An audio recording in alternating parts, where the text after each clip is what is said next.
and welcome to Amphlett Reviews, and today we have a Hong Kong content review, continuing the In Line of Duty series with the fourth entry this time around, in the final edition from EUREKA. Will they do 5, 6 and 7? Time will tell. But for this edition, I really like the colour scheme as mentioned in my previous video for number 3. I like in the blue kind of, spinal kind of look there. It looks very nice. The new artwork's fantastic. With a brand new director, brand new co-star with Donnie Yen, very young Donnie Yen, fresh from the Tiger Cage series. The edition itself is pretty solid, better extras this time around with archival features from Donnie Yen behind the scenes kind of fighting. As you can see, my cat's in the background, very excited also, doing some Donnie Yen impressions. As you go in there. This is Calypso, by the way, this is my brand new cat. You want to say hello to the people? Yeah, she's very, very excited.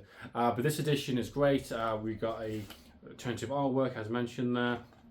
We also have booklet, which is great, insightful behind the scenes. Gives a bit more what's going on in terms of the kind of the making up behind this. And this one is very highly regarded, highly reviewed. So let's not waste any time. Without further ado, let's dive into the fourth entry in the In Line Duty series. Inspector Young's coming in on the case. She's our Hong Kong connection and totally clued up on drug cases. She'll be a liability. Inspector Young is here to stay. Okay, breathe. No problem.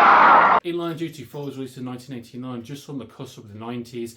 Directed this time around is Ping, who has done some of my favourite films ever, with Iron Monkey, Drunken Master, did one of the spin-offs for the IP Man movies as well. So a pretty well-established director, fantastic stunt coordinator behind some of the Matrix movies and behind some of the fantastic Hong Kong movies and productions throughout the decades. And this time is very surprising because he also did Tiger Cage 1, which is an absolutely fantastic film, which I will get around to reviewing on the channel and diving into that trilogy. But it makes sense he would take on the duty roles this time around after the massive success from In Line Duty 3 and his successful Tiger Cage movie, also produced by D&B Films, under the same production company, and he would take over the directing roles this time around and bring Donnie Yen, of course a familiar star, rising star that could teaming up with Cynthia in an all action-packed conspiracy thriller involving the CIA, witnesses and conspiracies within the kind of Hong Kong government and American collaboration with the CIA kind of drug and task force unit. This film, high expectations kind of going in, fresh from the third one. I mean, the third one really kind of exceeded my expectations overall. Very high paced. It kind of knew what it wanted to be. It knew what it was. It wasn't wasting your time. It had a pretty decent storyline, decent characters. I like the setup and I like what the film overall did in terms of the bad guys and in terms of the high-stake nature of it, and just kind of got to the point. The In Line Duty franchise up to this point has been quite inconsistent overall, and I would say the third one's probably the most consistent from start to finish in terms of its tone, in terms of its kind of, its pacing. With the first movie was trying to smash two ideas into one in terms of a comedy duo slapstick kind of element and a more serious kick-ass female empowerment film, which is just about works overall, and I think it's quite enjoyable for the overall product, but there is some problems I do have with it. I think the most memorable part of the first movie, Yes Madam, is of course that kick-ass fights in the end. Rory Warriors definitely is a lot more 80s, a lot more kick-ass involved, but does go completely kind of insane bonkers Japanese kind of tanks and explosions and all sorts of crazy stuff within that second entry. And the third one is the most consistent from start to finish, not trying to be anything else than it is. This film is a lot more ambitious. It's trying to go for a more Western approach. It's a lot more streamlined. It's definitely a lot more grounded with its kind of storytelling. And therein lies some of the issues I have with the film. A lot more kind of straightforward in terms of its kind of its editing, its direction. Its action is pretty solid. It's pretty fun. It's very entertaining, especially with that sweet Donnie Yen fights, especially towards the third act for sure. It's absolutely fantastic. But some of the kind of the pacing, some of the storytelling, some of the mechanics that go into the film, I hate to say it, it's the big sin I have with a Hong Kong movie. It was a little dull. No way.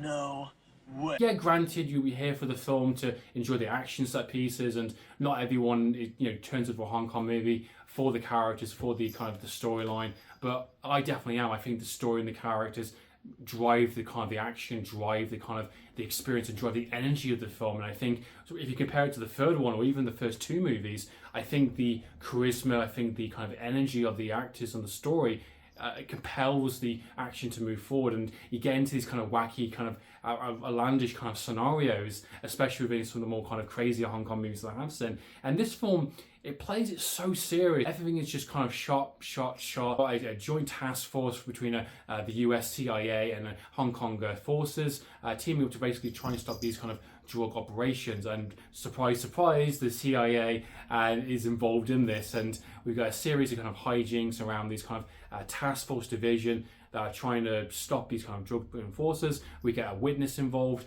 and being the alternative title for this film is called Royal Sister Witness, it makes sense. This film's about a witness, a immigrant that has come over, got his green card recently, and he's got caught in the crossfire. He has seen this kind of murder take place with one of the operatives from this task force, and he is being pursued by both sides. I think the biggest problem I have with it is that, one, the actor who plays the witness, while I think he's okay in the film, they try and pull a lot of the kind of the emotional weight towards him and his situation, his scenario. There's a lot of commentary about kind of, immigration and, trying to make something of your life within difficult situations. And obviously this is 1998 with the kind of the new changeover happening within Hong Kong. It makes sense. Another talking point. A lot of scenes that feel very hand-fisted and just a little too forced to my liking. The scenes with his mom when he goes to visit his mom, he's in handcuffs and they're trying to hide it, and it's just so awful. I do think there's a bit of a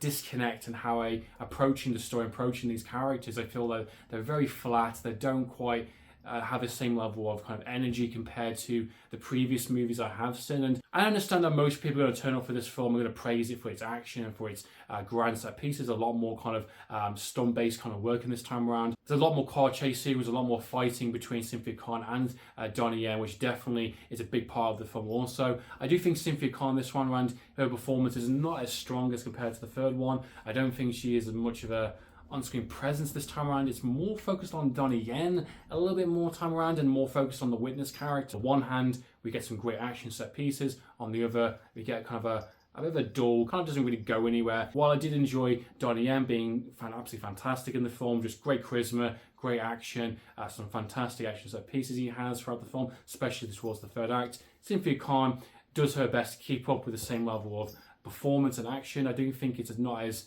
compelling or as interesting compared to what the third one she did. I think her action set pieces are pretty good. I think I'm going to give the film a second rewatch, maybe watch it with 1 all the way to 4, see how I feel on a second viewing, and that will determine whether I will be keeping the film in my collection or parting ways. That's been my thoughts and opinions in Line Duty 4. What are your thoughts and opinions, guys? Please comment down below. Is it worth tracking down 5, 6 and 7? Let me know. Please comment down below. Meantime, guys, Amphlett Reviews.